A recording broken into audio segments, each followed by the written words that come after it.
कृष्ण गोविंद हरे मुरारी, हे नाथ नारायण वासुदेवा।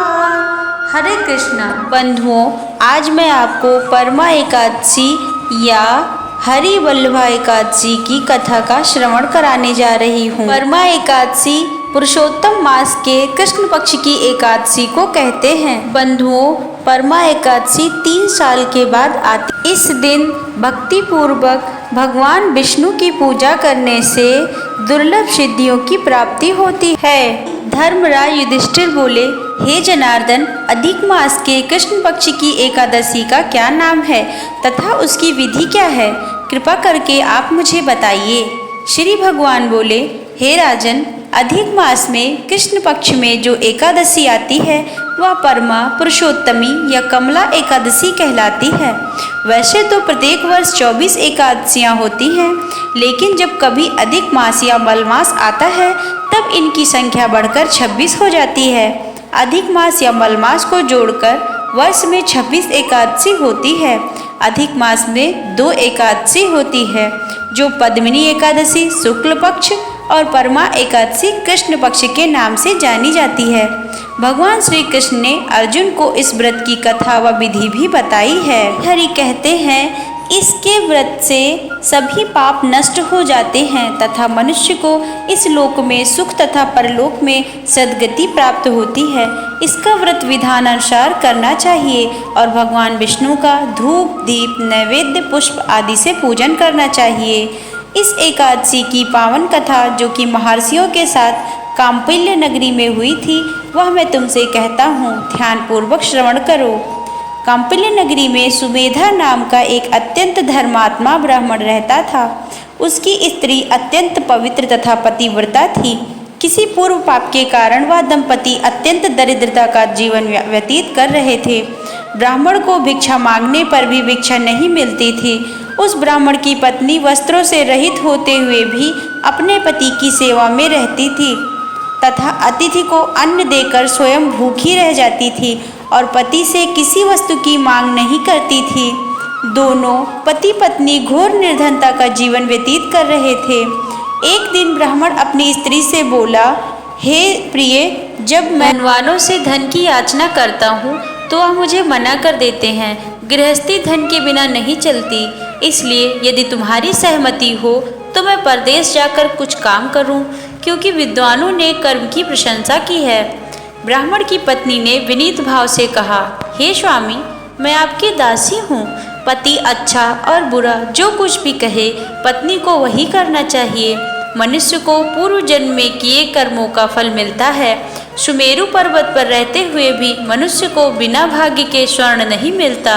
पूर्व जन्म में जो मनुष्य विद्या और भूमि दान करते हैं, उन्हें अगले जन्म में विद्या और भूमि की प्राप्ति होती है। ईश्वर ने भाग्य में जो कुछ लिखा है उसे टाला नहीं जा सकता। यदि कोई मनुष्य दान नहीं करता तो प्रभु उसे केवल अन्न ही देते हैं। इसलिए आपको इसी स्थान पर रहना चाहिए, क्योंकि मैं आपका बिछोह नहीं सह सकती।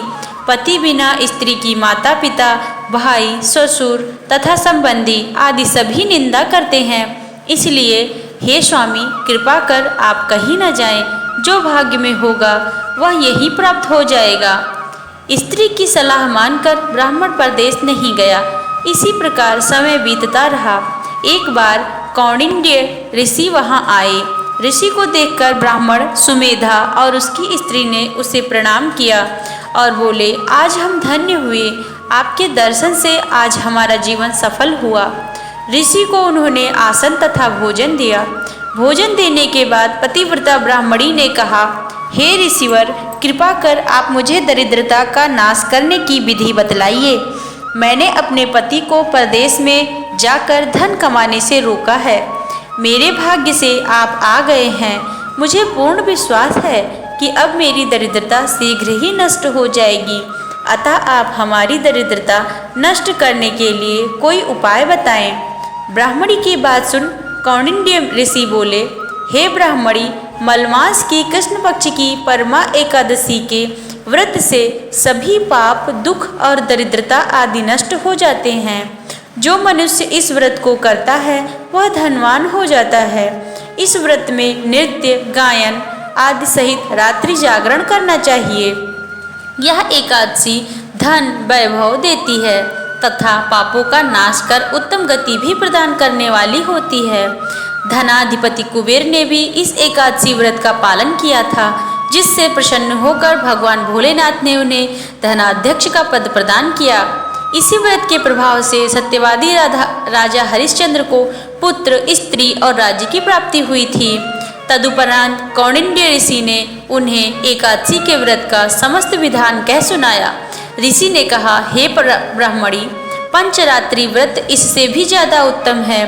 परमा एकादशी के दिन प्रातःकाल नित्य कर्म से निवृत्त होकर विधान पूर्वक पंचरात्रि व्रत आरंभ करना चाहिए। जो मनुष्य 5 दिन तक निर्जल व्रत करते हैं वे अपने माँ पिता और स्त्री सहित स्वर्ग लोक को जाते हैं। जो मनुष्य 5 दिन तक संध्या को भोजन करते हैं वे स्वर्ग को जाते हैं। जो मनुष्य स्नान करके 5 दिन तक ब्राह्मणों को भोजन कराते हैं वे समस्त संसार को भोजन कराने का फल पाते हैं। जो मनुष्य इस व्रत में अश्वदान करते हैं उन्हें तीनों लोकों को दान करने का फल मिलता है।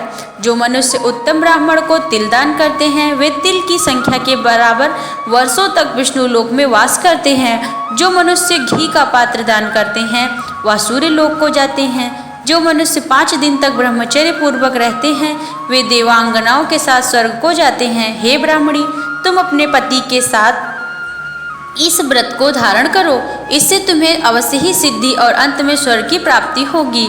कौंडिन्य ऋषि के वचनानुसार ब्राह्मण और उसकी स्त्री ने परमा एकादशी का 5 दिन तक व्रत किया। व्रत पूर्ण होने पर ब्राह्मण की स्त्री ने एक राजकुमार को अपने यहाँ आते देखा। राजकुमार ने ब्रह्मा जी की प्रेरणा से एक उत्तम घर जो कि सब वस्तुओं से परिपूर्ण था उन्हें रहने के लिए दिया। तदुपरांत राजकुमार ने आजीविका के लिए एक गांव दिया। इसी प्रकार ब्राह्मण और उसकी स्त्री की गरीबी दूर हो गई और पृथ्वी पर काफी वर्षों तक सुख भोगने के पश्चात वे पति पत्नी श्री विष्णु के उत्तम लोक को प्रस्थान कर गए।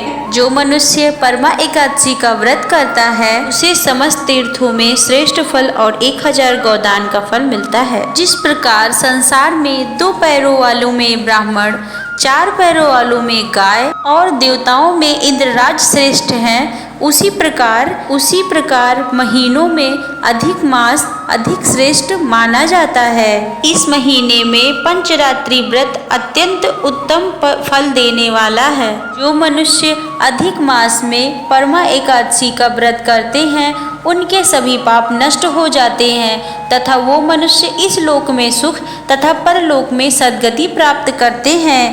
ओम नमो भगवते वासुदेवाय।